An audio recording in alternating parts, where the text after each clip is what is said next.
यहाँ पर एक क्वेश्चन है, the compound that will react most readily, यानी ये नीचे 4 कंपाउंड्स दे रखे हैं ऑप्शन में ABCD।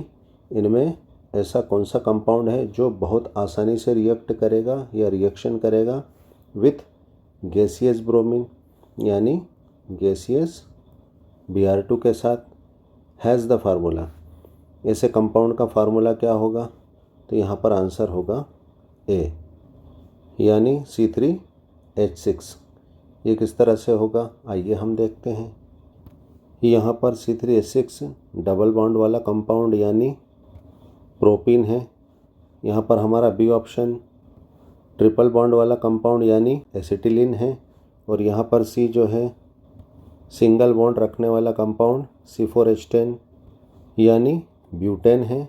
और यहाँ पर हमारा ऑप्शन डी C2H4 यानी ये भी डबल बॉन्ड रखने वाला कंपाउंड है जो कि एथीन या एथिलीन है। हम जानते हैं जब ब्रोमीन यानी Br2 डबल बॉन्ड और ट्रिपल बॉन्ड वाले कंपाउंड से रिएक्शन करता है तो ये इलेक्ट्रोफिलिक एडिशन रिएक्शन देता है। और सिंगल बॉन्ड वाले कंपाउंड से Br2 अकेले रिएक्ट नहीं करता है, क्योंकि सिंगल बॉन्ड सिग्मा बॉन्ड होता है जो कि स्ट्रॉन्ग होता है। इसलिए सिंगल बॉन्ड रखने वाले कंपाउंड से Br2 कुछ विशेष परिस्थितियों में ही रिएक्ट करता है और फ्री रेडिकल सब्स्टिट्यूशन रिएक्शन देता है। और ये सब्स्टिट्यूशन रिएक्शन हाई टेम्परेचर या अल्ट्रावायलेट लाइट की प्रेजेंस में होती है, यानी सनलाइट में। और चूंकि यहाँ पर क्वेश्चन में हमें इस प्रकार से कुछ भी नहीं दे रखा है कि ये रिएक्शन जो है ब्रोमीन के साथ हाई टेम्परेचर पर हो रही है या अल्ट्रावायलेट लाइट की प्रेजेंस में हो रही है, इसका मतलब जो है यहाँ पर गैसियस ब्रोमीन हमारे ऑप्शन सी यानी कंपाउंड सी के साथ कोई रिएक्शन नहीं देगा, क्योंकि एल्केन यानी यहाँ पर ब्यूटेन अल्ट्रावायलेट लाइट या हाई टेम्परेचर की प्रेजेंस में फ्री रेडिकल सब्स्टिट्यूशन रिएक्शन देते हैं। हम यहाँ पर जो है अल्ट्रावायलेट लाइट ले लेते हैं। Br2 को हम यहाँ पर जो है बॉन्ड के साथ बता देते हैं। हम जानते हैं फ्री रेडिकल रिएक्शन में क्या होता है, होमोलाइटिक डिसोसिएशन होता है, यानी ये ब्रोमीन अपना एक इलेक्ट्रॉन लेके और ये ब्रोमीन अपना एक इलेक्ट्रॉन लेके क्या होते हैं, यहाँ से ब्रेक हो जाते हैं, अलग अलग हो जाते हैं। इनके पास अपना अपना एक इलेक्ट्रॉन वापस आ गया है। अब यहाँ पर परेशानी यह है कि ये ब्रोमीन फ्री रेडिकल इस कार्बन के हाइड्रोजन को रिप्लेस करेगा यानी सब्स्टिट्यूट करेगा, या इस कार्बन को या इस कार्बन को या इस कार्बन के हाइड्रोजन को रिप्लेस करेगा। तो यहाँ पर ध्यान रखें, ये ब्रोमीन फ्री रेडिकल या तो इस सेकेंडरी कार्बन के हाइड्रोजन को या इस सेकेंडरी कार्बन के हाइड्रोजन को सब्स्टिट्यूट करेगा। इस रिएक्शन को बताने के लिए हम इस हाइड्रोजन को फैलाकर लिख लेते हैं, क्योंकि हम जानते हैं अगर यह हाइड्रोजन रिप्लेस होगा तो यहाँ पर क्या होगा, इस बॉन्ड का होमोलाइटिक डिसोसिएशन होगा, क्योंकि reaction free radical substitution reaction है। तो इस कार्बन के पास इसका इलेक्ट्रॉन आ जाएगा वापस और इस हाइड्रोजन के पास इस हाइड्रोजन का इलेक्ट्रॉन आ जाएगा। तो यहाँ पर इस CH3 के 3 सिग्मा CH बॉन्ड यानी CH CH और CH, यानी ये 3 सिग्मा बॉन्ड बारी बारी से इस फ्री रेडिकल इलेक्ट्रॉन के साथ जो है हाइपर कंजुगेशन कर लेंगे, यानी 3 टाइम्स 3 बार हाइपर कंजुगेशन करेंगे और इस कंपाउंड को स्टेबल कर देंगे, यानी इस कंपाउंड की एक्टिवेशन एनर्जी को कम कर देंगे। तो इस कंपाउंड के लिए प्रोडक्ट बनाना आसान हो जाएगा। तो यहाँ पर जो है यह हाइड्रोजन इस Br के साथ जो है HBr बना लेगा और ये वाला Br फ्री रेडिकल इस कार्बन के एक इलेक्ट्रॉन के साथ यहाँ पर एक बॉन्ड बना लेगा और यहाँ पर 2 ब्रोमो ब्यूटेन बन जाता। तो यहाँ पर हमने ये एक एक्स्ट्रा जानकारी दी है, लेकिन यहाँ पर रिएक्शन में हमारे पास जो है ये स्पेशल कंडीशन नहीं दे रखी है, इसलिए यहाँ पर जो है ऑप्शन सी हमारा यहाँ से हट जाएगा, क्योंकि ये क्या है, रिएक्ट ही नहीं करेगा ब्रोमीन के साथ में। तो यहाँ पर अब हम हमारे 3 ऑप्शंस ABD को चेक कर लेंगे कि ये जो है गैसियस ब्रोमीन के साथ जो है किस तरह से रिएक्ट करता है, यानी सबसे आसानी से सबसे फास्ट रिएक्शन जो है कौन सा कंपाउंड देगा। तो यहाँ पर हमारे पास 3 कंपाउंड्स हैं ABD, इनकी रिएक्शन हमें जो है गैसियस ब्रोमीन से करवाना है। तो सबसे पहले जो है हम ऑप्शन डी को चेक कर लेते हैं, यानी एथीन को एथिलीन को। तो यहाँ पर जो है एथीन की रिएक्शन गैसियस ब्रोमीन से करवाने पर हमारा जो एथीन होता है ये सिमेट्रिकल होता है, क्योंकि जो है डबल बॉन्ड से जुड़ा ये जो कार्बन है इस तरफ जो है सेम ग्रुप 2 हाइड्रोजन से अटैच है, और जो है डबल बॉन्ड से जुड़ा ये कार्बन ये भी जो है सेम ग्रुप यानी 2 हाइड्रोजन से अटैच है, यानी एथीन जो है सिमेट्रिकल एल्कीन होता है। हम जानते हैं डबल बॉन्ड में एक बॉन्ड सिग्मा और एक बॉन्ड क्या होता है, पाई होता है, और हम जानते हैं पाई बॉन्ड क्या होता है, वीक बॉन्ड होता है। यहाँ पर ब्रोमीन को अगर हम देखें तो यहाँ पर दोनों तरफ क्या है, Br है, यानी दोनों तरफ इलेक्ट्रोनेगेटिविटी सेम है, यानी यहाँ पर क्या होगा, Br2 नॉन पोलर होगा, यानी किसी एक ब्रोमीन पर पॉजिटिव या नेगेटिव चार्ज नहीं होगा, दोनों क्या होंगे, नॉट होंगे।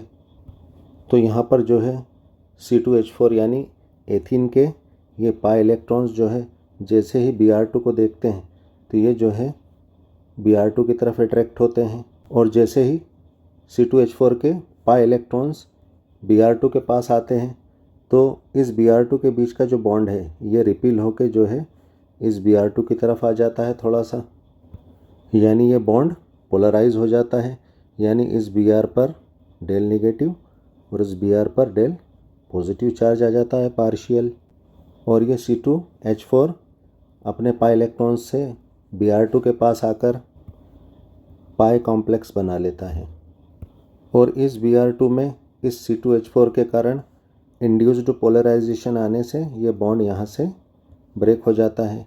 यहाँ पर जो है पाई इलेक्ट्रॉन्स के Br2 के साथ पाई कॉम्प्लेक्स बना लेने से यहाँ के दोनों कार्बन्स पर क्या आ जाता है, डेल पॉजिटिव चार्ज आ जाता है।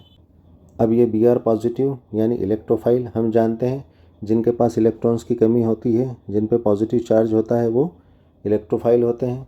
तो ये जो है Br पॉजिटिव इलेक्ट्रोफाइल एथिलीन के जो है पाई इलेक्ट्रॉन्स के साथ पाई कॉम्प्लेक्स बनाकर जुड़ जाता है, और ये Br नेगेटिव जिसके पास क्या है, इलेक्ट्रॉन्स है यानी नेगेटिव चार्ज है, ये न्यूक्लियोफाइल की तरह बिहेव करता है, क्योंकि हम जानते हैं जिनके पास इलेक्ट्रॉन्स होते हैं वो क्या होते हैं, न्यूक्लियोफाइल होते हैं, और ये ऐसी जगह अटैक करते हैं जहाँ पर इलेक्ट्रॉन्स की कमी होती है। तो ये न्यूक्लियोफाइल या तो इस पॉजिटिव कार्बन पर या फिर इस पॉजिटिव कार्बोकेटाइन पर, दोनों में से किसी एक पर भी अटैक कर देगा, क्योंकि यहाँ पर ये क्या है, सिमेट्रिक हाइड्रोकार्बन होता है, और सिमेट्रिक हाइड्रोकार्बन होने से यहाँ पर कार्बन के ऊपर पॉजिटिव चार्ज की डेंसिटी सेम होगी, तो ये न्यूक्लियोफाइल दोनों में से किसी भी कार्बन पर अटैक कर देगा, और ये अटैक जो है अपोजिट डायरेक्शन से करता है, यानी एंटी पोजीशन से करता है, या तो इस कार्बन पर अटैक करेगा या इस कार्बन पर अटैक करेगा।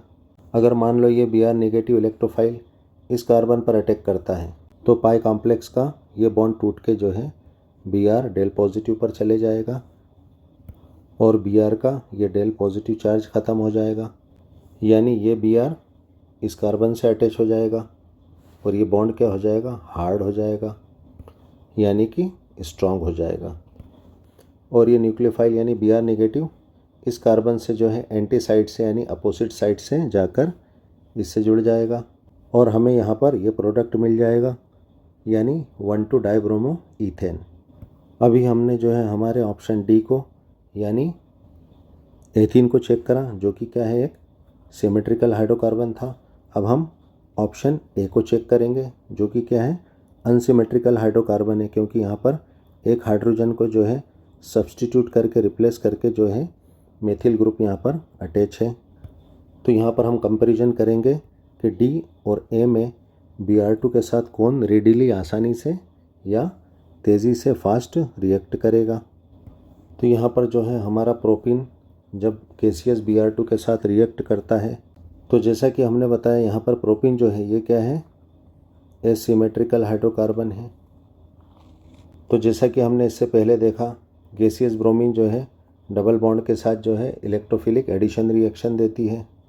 तो यहाँ पर भी सेम कंडीशन होगी, ये पाई इलेक्ट्रॉन्स जो है Br2 की तरफ आएंगे, यहाँ पर भी जो है पाई कॉम्प्लेक्स का फॉर्मेशन होगा, यानी 3 मेंबर्ड ब्रोमोनियम आयन बनेगा यहाँ पर भी। लेकिन बस एक फ़र्क रहेगा, वो क्या रहेगा इस CH3 की वजह से यानी मेथिल ग्रुप की वजह से, जो कि एक बड़ा ग्रुप है, यानी ये यहाँ पर मेथिल ग्रुप जो है स्टेरिक हिंड्रेंस यानी steric effect hindrance effect show करेगा। यानी जैसे ही ये पाई इलेक्ट्रॉन्स जो है Br2 के पास जाएंगे, लेकिन ये Br2 जो है इस CH3 ग्रुप की वजह से क्या हो जाएगा, थोड़ा रिपील हो जाएगा। और यहाँ पर अब जो पाई कॉम्प्लेक्स बनेगा वो क्या बनेगा, थोड़ा तिरछा बनेगा। यानी इस प्रकार से पाई कॉम्प्लेक्स बनेगा।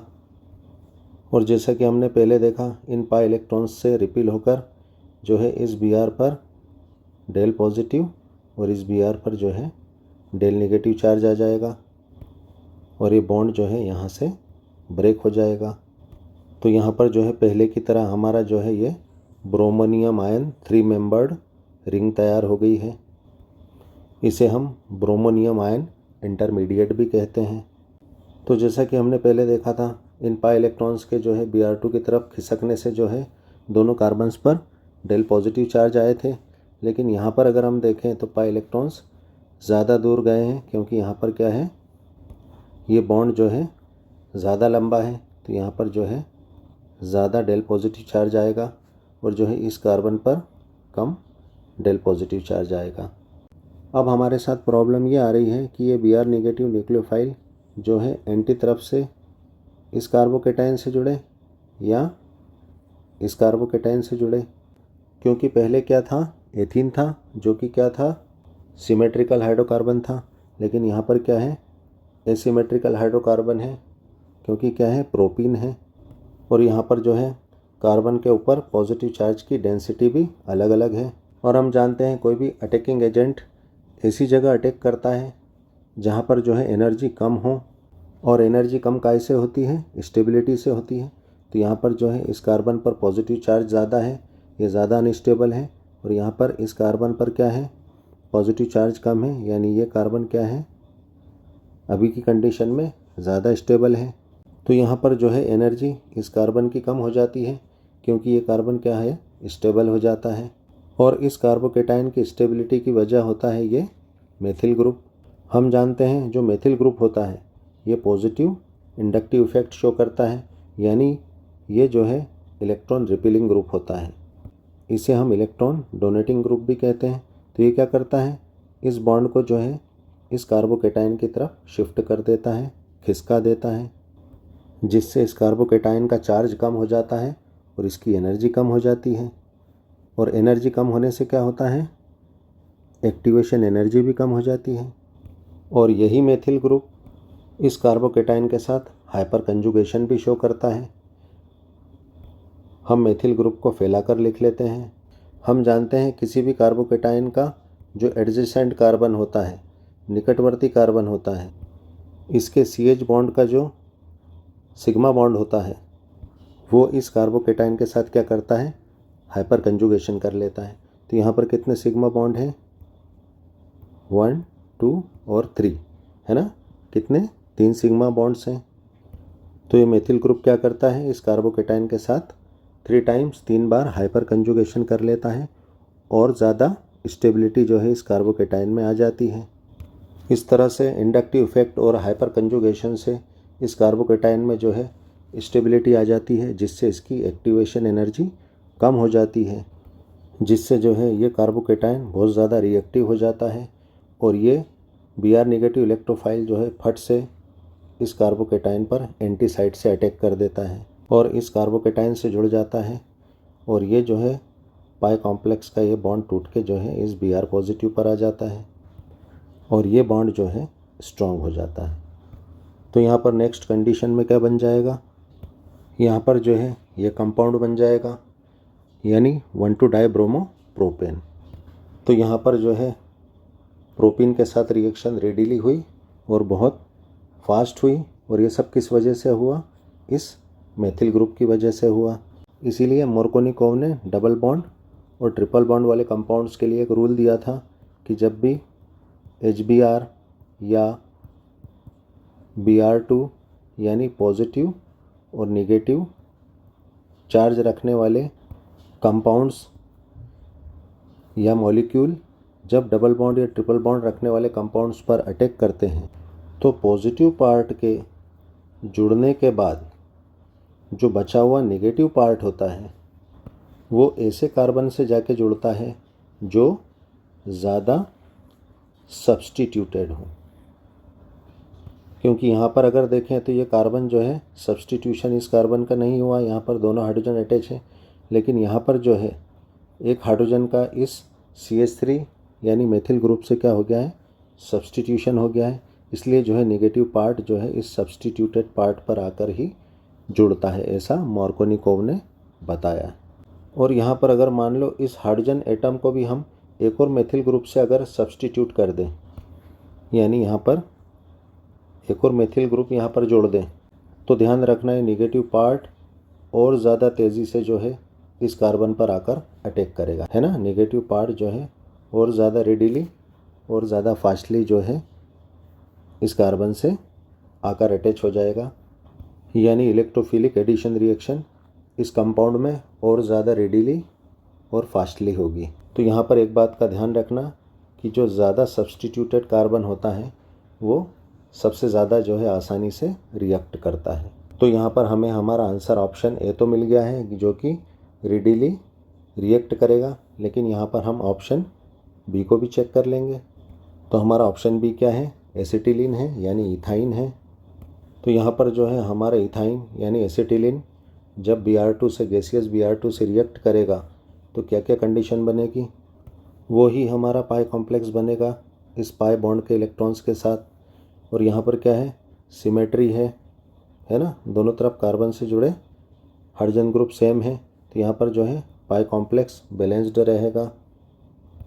इस तरह से हमारा पाई कॉम्प्लेक्स बन जाएगा, यानी कि जो है ब्रोमोनियम आयन यहाँ पर बन जाएगा। लेकिन यहाँ पर एक बात का ध्यान रखें, यहाँ पर इथाइन में क्या है, एक पाई बॉन्ड और है, और हम जानते हैं पाई बॉन्ड क्या होता है, वीक होता है, यानी कि प्रोडक्ट बनने के बाद भी एक पाई बॉन्ड जो है इस प्रोडक्ट के पास मौजूद रहेगा, अवेलेबल रहेगा, यानी इस कंपाउंड में स्टेबिलिटी नहीं आ पाएगी। और हम जानते हैं स्टेबिलिटी नहीं आ पाती है तो कंपाउंड जो है रिएक्ट स्लोली करता है, रेडिली नहीं करता है।